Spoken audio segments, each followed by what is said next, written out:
দিলীপ ঘোষের সঙ্গে আজকে আপনারা না না সাংগঠনিক বিষয়ে আলোচনা হচ্ছে জানি আগামীতে আরো কি মাঠে ময়দানে যাতে দেখা যায় আপনারা চাইছেন? দিলীপ ঘোষ কি বাড়ি বসে থাকার লোক নাকি? দিলীপ ঘোষ প্রায় কৈশোর থেকে এই সংগঠনের সঙ্গে যুক্ত, flesh and blood of this organisation.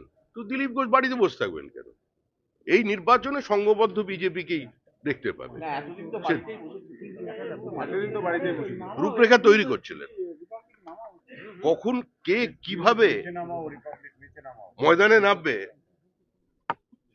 সেটা তো ঠিক করবে পার্টি, সেটা সংবাদ মাধ্যম ঠিক করবে না। মাঠ জুড়ে খেলবে,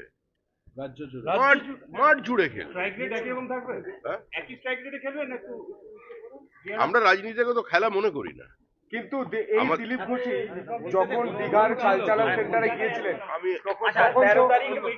ক্লোজ চ্যাপ্টার।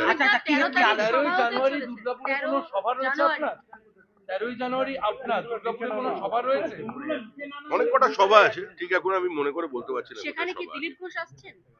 এলে কি কারোর কোনো অসুবিধা আছে? না না না। আচ্ছা, কি আলোচনা হলো? সেটা কিভাবে কাজে লাগাবেন পার্টিতে এবার? সেটা আমি বলতে পারলে খুশি হতাম,